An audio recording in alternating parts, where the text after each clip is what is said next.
চলতি আইপিএল একেবারেই সন্দেহ নেই হার্দিক পান্ডিয়া, অথচ আইপিএল শেষ হতে না হতেই শুরু হয়ে যাবে টি-20 বিশ্বকাপ।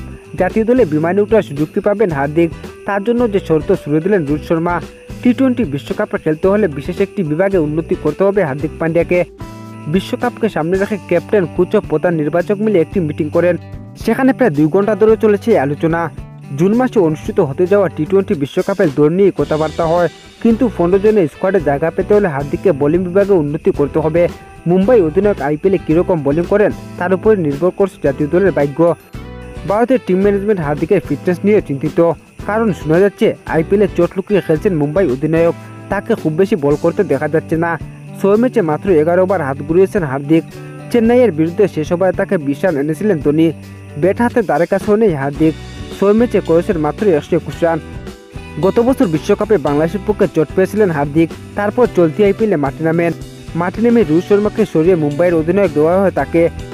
এবার জাতীয় দলের অধিনায়কের হাতে নির্ভর করছে হার্দিক পান্ডিয়ার ভবিষ্যৎ।